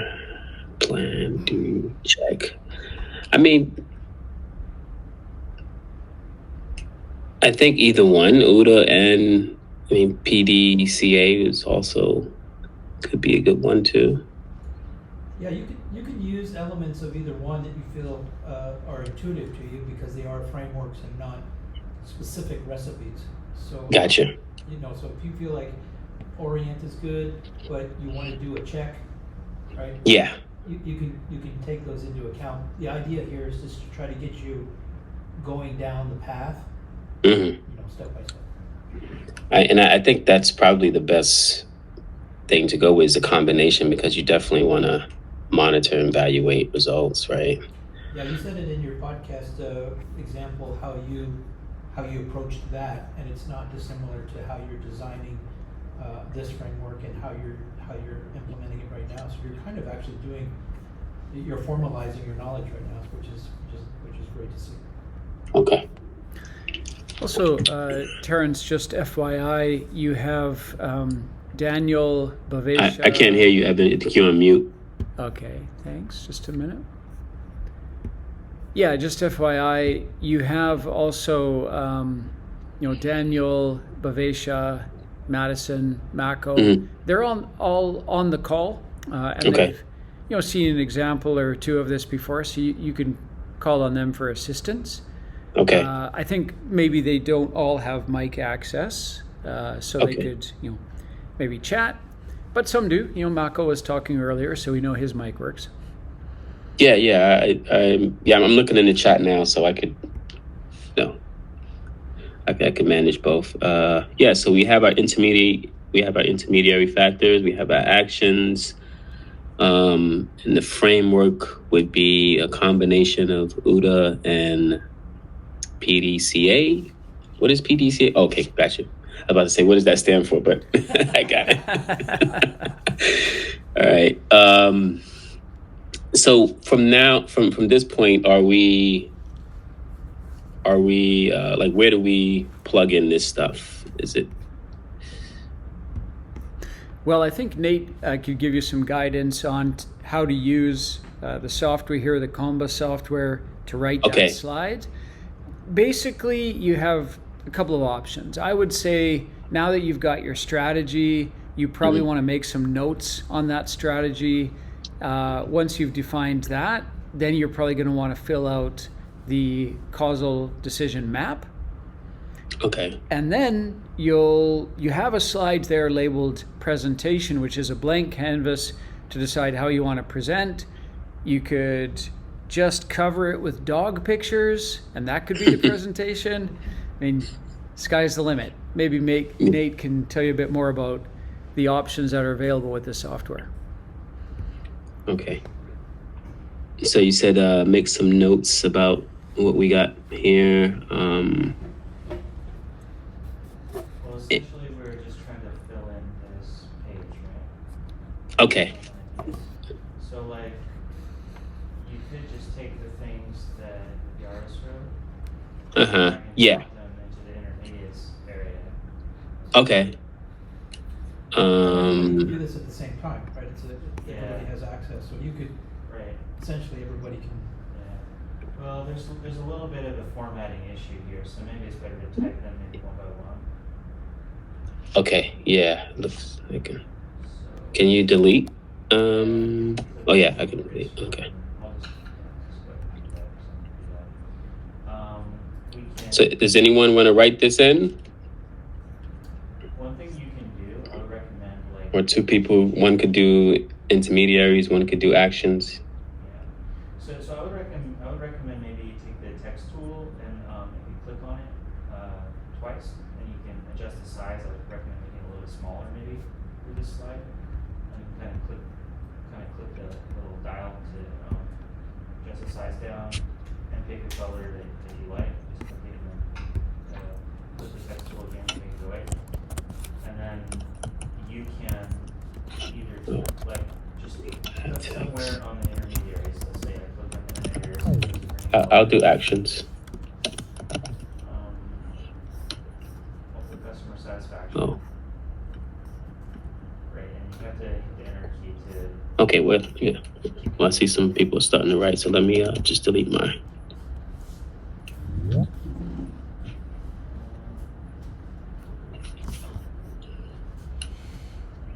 I'm kind of interested in like Externals. idea because we see like all the old grandpas and grandmas talk to each other in the park. So I'm wondering if there's a way that we can measure the like word of mouth. Maybe that's just my interest.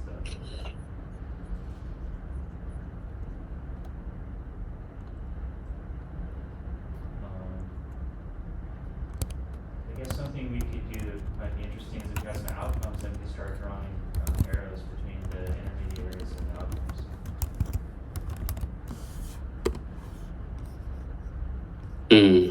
That's a good one. Dog licensing regulations.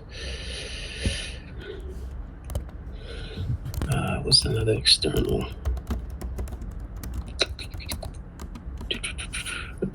Availability of dogs. Yeah, that's a good one. Economy,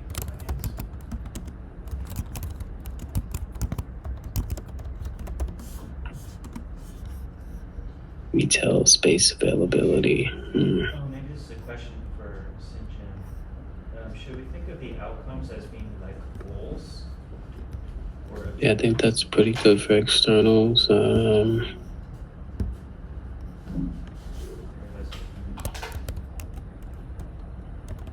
Yeah, that's not a half bad way to do it. A goal is something you're aspiring to do. An outcome is a result.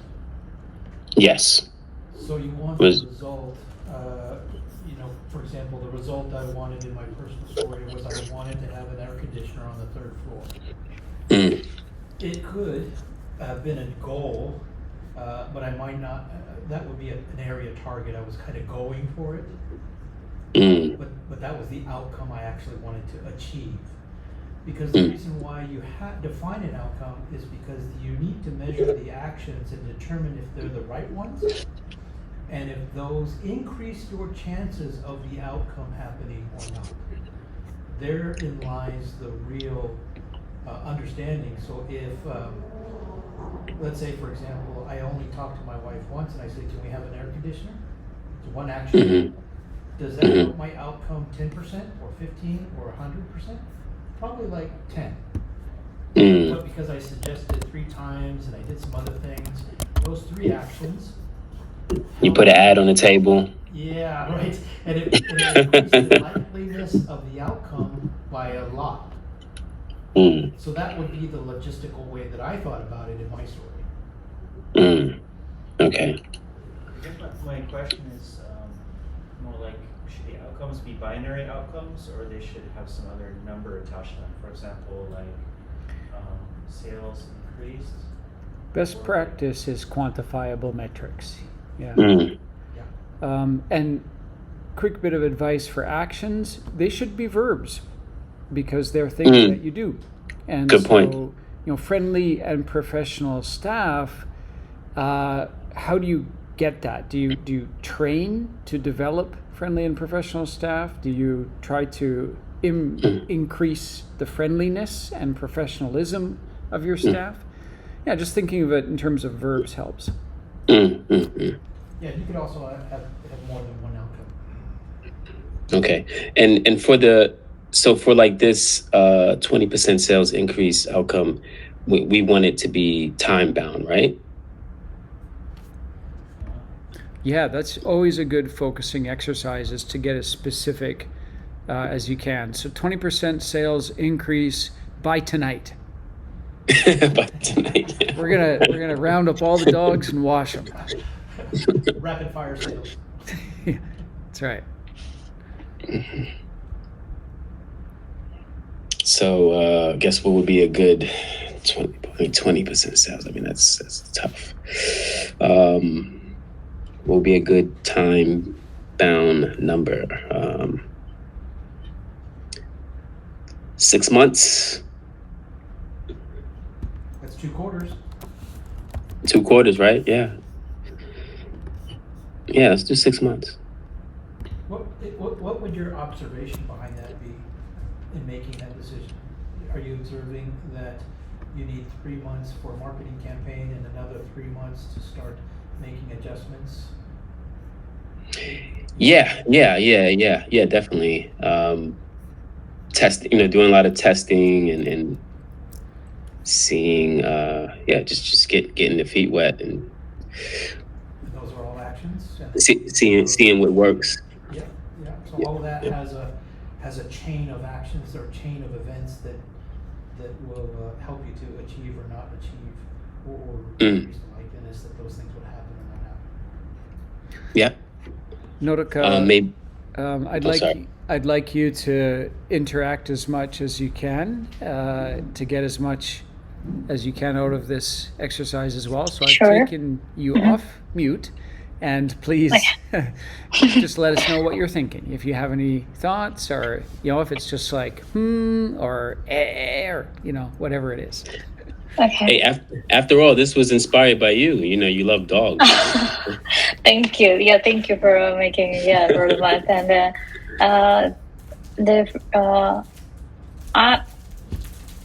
may I ask? This is a program for elderly, right? Who cannot access to the grooming shop, right? No, anymore. Just for our business growth, we are thinking about right now. Yeah. Just customers because we're new, right? So we don't have any customers. Okay. So yeah, definitely. So generally, we try to get new customers. Okay. Yep. Maybe we can make a flyers Yeah. for actions. Yeah. And maybe, some of the first customers are usually our friends, family members, right? Yeah, discount or coupon, it's very good. Or That could be, let's see. Okay, somebody's connecting stuff here. Okay, cool. Quality of services. Repeat customers. 25 new signups. 25 new signups. What in a quarter or? Curious what could we do for community engagement? It's a good one, but I'm trying to think what specific types of community engagement could that be? Be like some type of event, community engagement.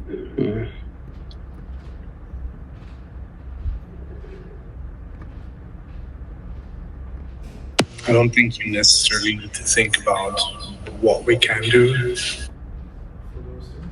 It's just Okay, gotcha. Let's say next to an implement load. I think that's something that becomes evident as you work with the model. And it also helps clarify if something is an intermediary or an action. Generally, actions are the farthest upstream. So you do something, you take an action, it affects things downstream from it. And some things are very direct actions with direct outcomes and no intermediaries. For example, change all the dogs into cats with a magic wand. Boom. Your dog grooming business is out of business because there are no dogs. You can rent videos online and you don't have to go to the store. You could rent videos of dogs instead of owning a dog and having it groomed. Sure. So yeah, some actions have direct outcomes, Okay. right?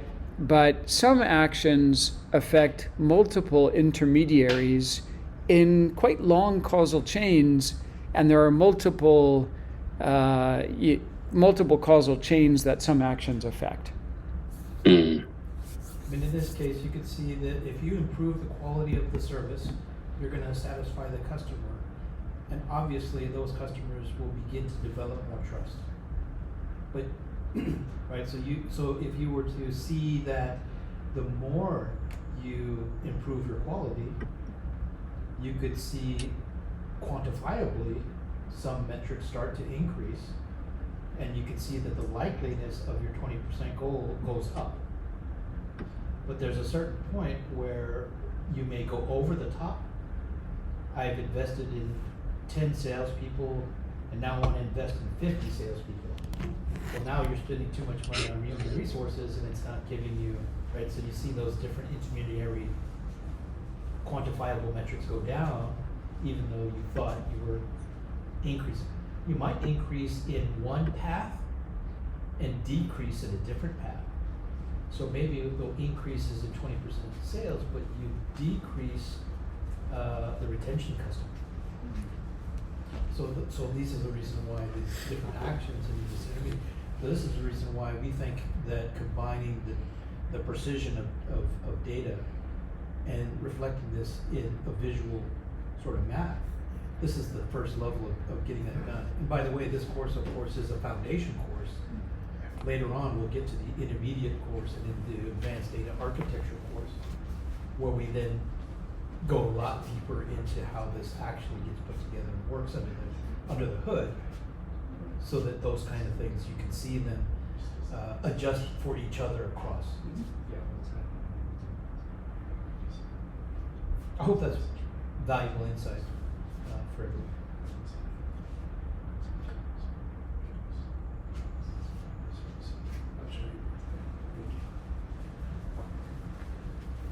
I think Right, so we're getting close to 8:42. yeah, we're getting close to time. And so as Sinjin was saying there are a couple of points. We want to consider the strategic framework that you're using.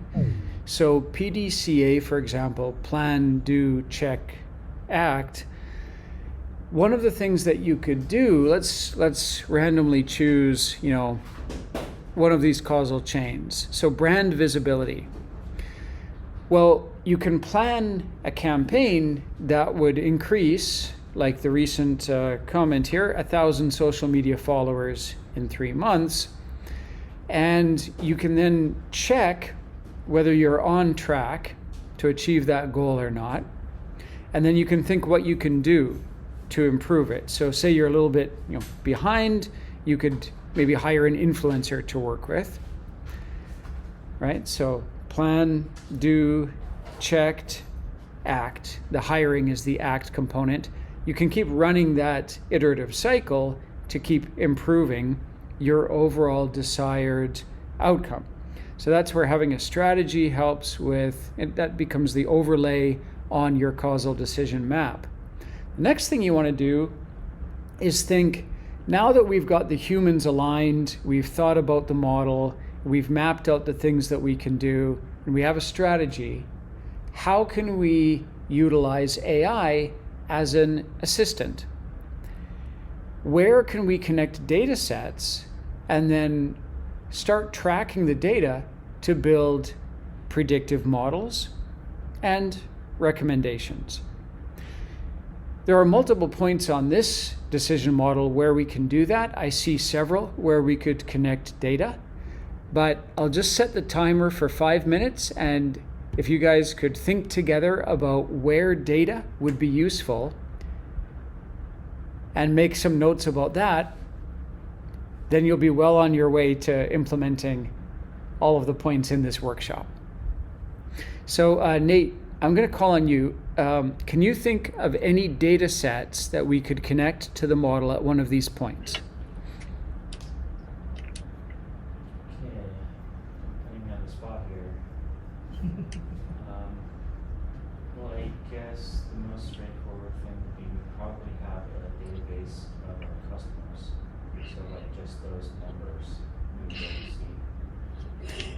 Absolutely, yeah. If you have something like a customer resource management software solution like Salesforce, you can register the number of new customers. Now you also want to register or connect that to your outcome. So 20% sales increase. How are you measuring that? What data is that? I don't know if that's in our CRM necessarily, maybe, or I guess our accounts receivable maybe. Yeah, there's a good chance it would be in a point of sale system. So a POS system, which is, like you say, accounts receivable, or it could be something like Stripe if you're processing credit card payments, or it could be a pen and paper.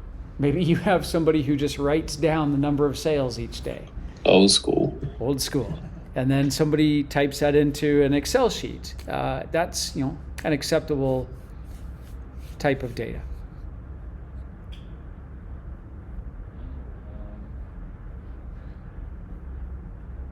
I guess for staff satisfaction, maybe I think Slinchen mentioned earlier, a tool like SurveyMonkey, maybe we have a SurveyMonkey account. Yeah, Okay. absolutely. Absolutely. So it could be a Google form too. So we'll just add a little tag here. Let's say that this is, at the bottom, we're going to say these are our data sets. And just for the purpose of this exercise, we don't need to make another box for it. But let's imagine that we're adding the data sets in here. And we'll put those in a line. So the data sets are going to be the point of sale system. They're going to be things like Stripe. They're going to be SurveyMonkey. This is where those layers can be added. Can anybody else think of any other data sets? Retention, customer retention. I'm guessing that would be like in a CRM. Precisely. Customer life cycle. Yeah, Data? life cycle. Yep, absolutely. That's going to be in the CRM, like Salesforce or HubSpot. Yep.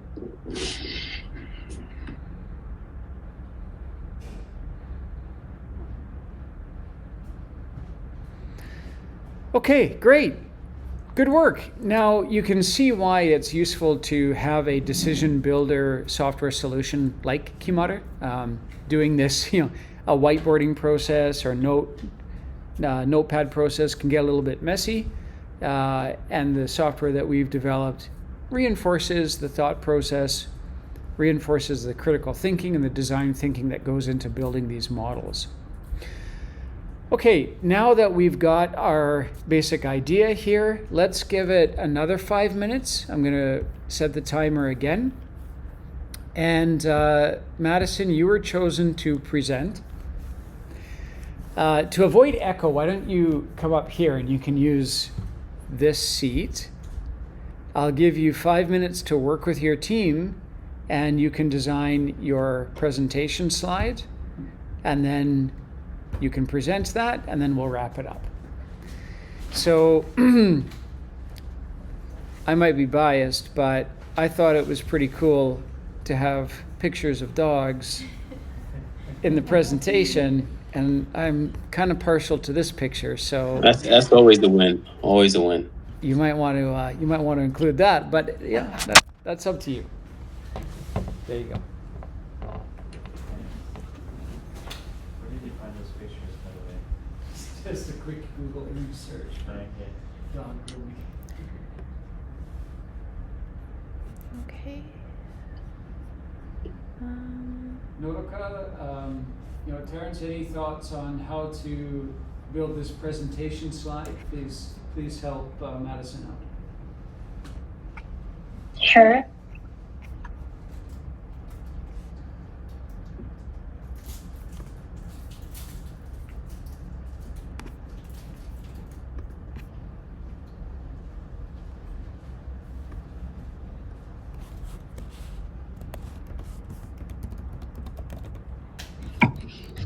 In the past, whenever I've had to make executive presentations to really busy people, I've typically had to tell them what I wanted to do.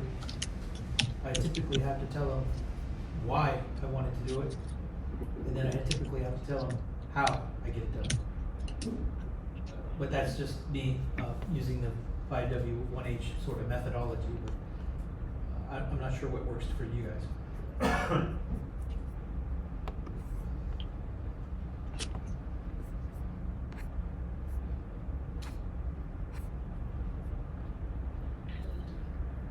Is the presentation, is it a pitch of the company or a pitch for, or like presentation is the plan we just mapped out? The plan you just mapped out, but I would inspire, you could inspire, you know, carrying it forward, because it has to have a practical application. Mm-hmm. Okay.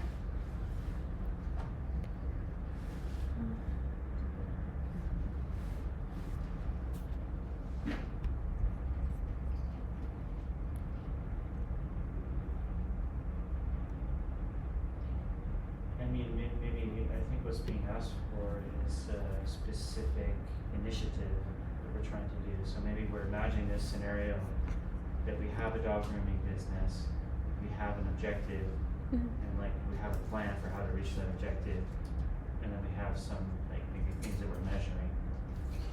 Okay.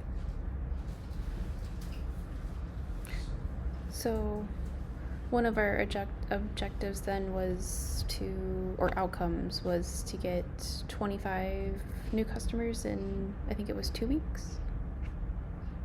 Okay. So Put that in there. yeah.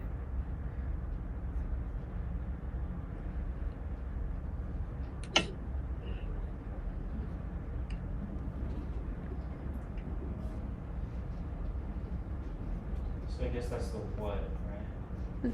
Mhm.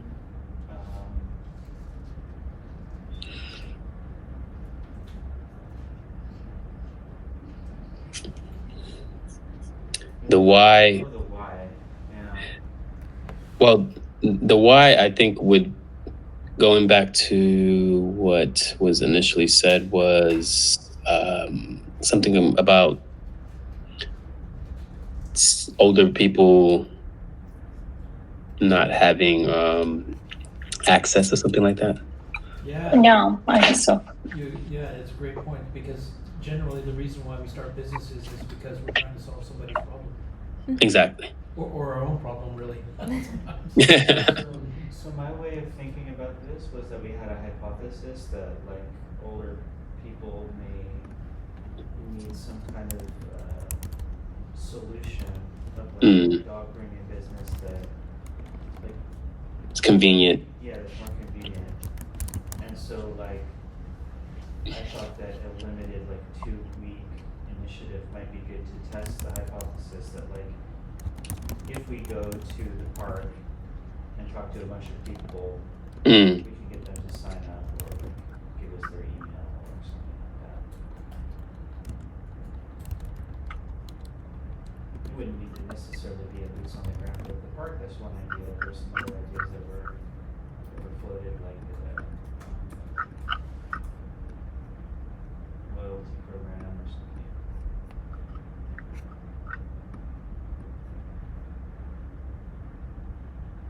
That's the why elderly dog owners need a convenient option.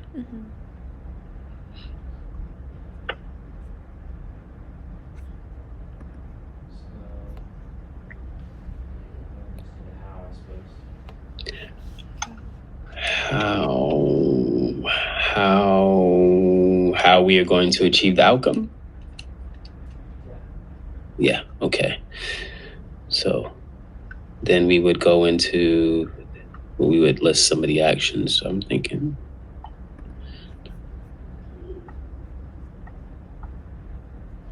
We'll give it about another 30 seconds. We're gonna have to wrap up pretty soon.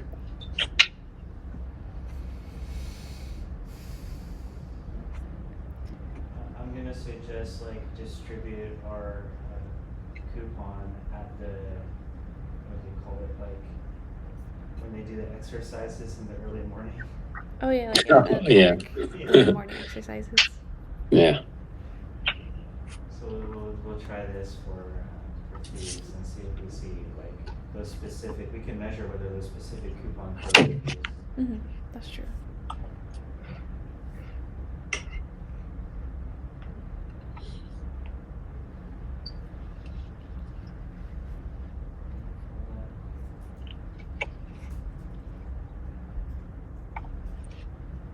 Or it might be just only Japan situation, but lots of elderly going to go to the elderly care center.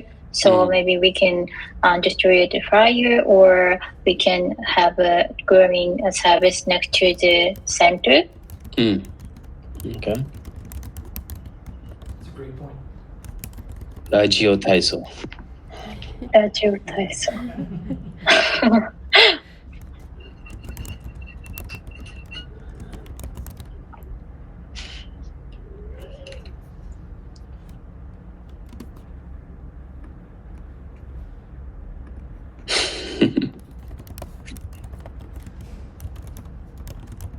Okay, I think that's a lot of material to make a good presentation. So, Madison, if you could tie it all together.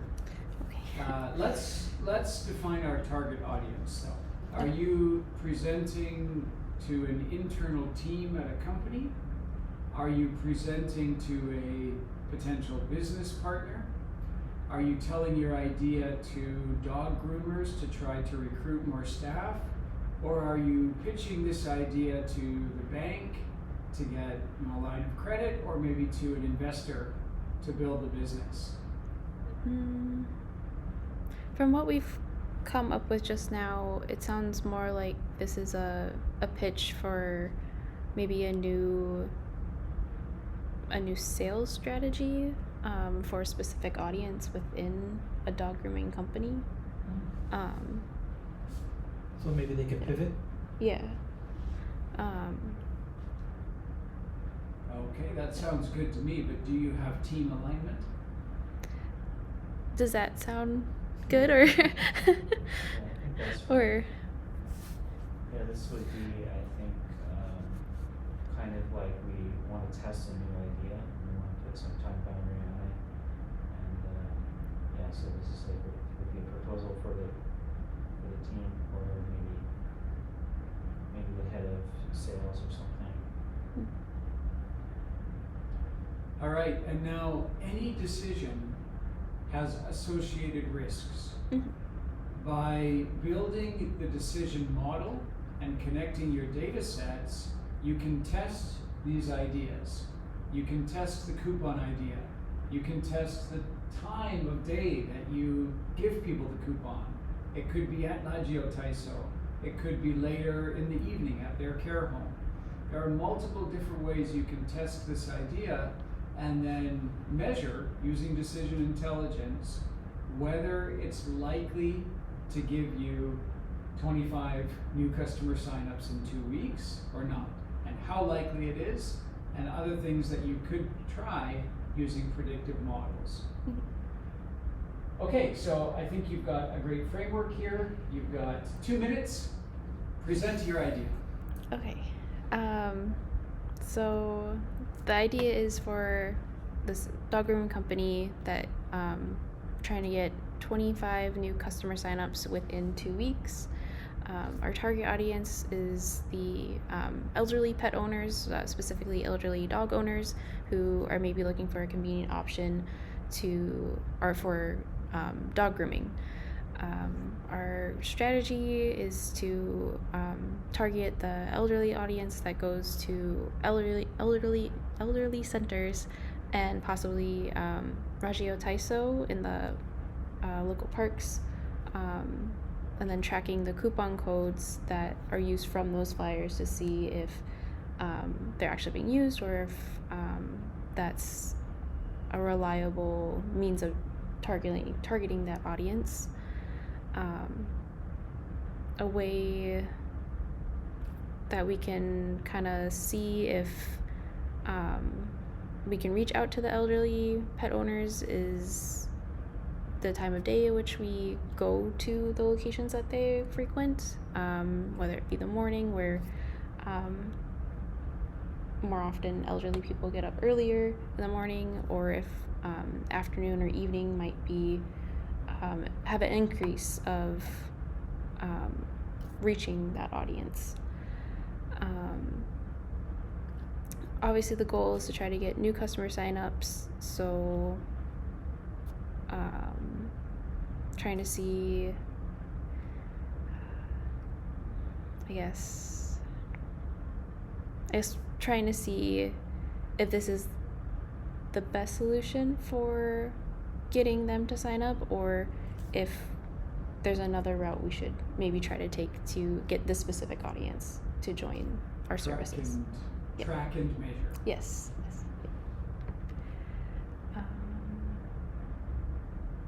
Okay. Yeah, that's all I got. All right, great. Strategic planning, great use of decision intelligence to map out what it is you're trying to test and what data you can connect to it. Great presentation. I'm sold. I think we should do this campaign. Great work, everybody.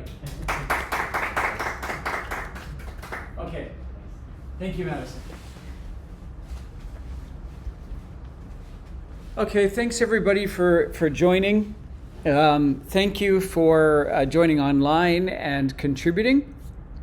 Yeah, I'm definitely going to be your first customer. I don't have a dog yet, so I guess I'm going to have to buy one.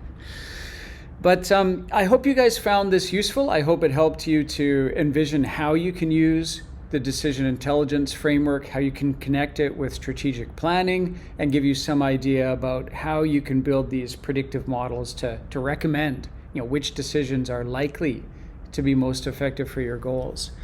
As we wrap it up, do you have any closing comments or questions? Anything you'd like to give feedback on or let us know for maybe the next session that we do? Great exercise. Thanks, Terrence. We got a gold star. That's great. Excellent. Okay, so FYI, we're going to be holding our next session at Google Campus for startups across the street. It's okay because the free events are on the third Wednesday. These paid workshops are on the fourth Wednesday, and we'll be doing that pattern for the next year. Thanks so much, guys, for joining. I hope you had fun. I hope you learned something. Hope it was valuable. And please let us know any way that we can improve for future workshops. Please feel free to message me directly.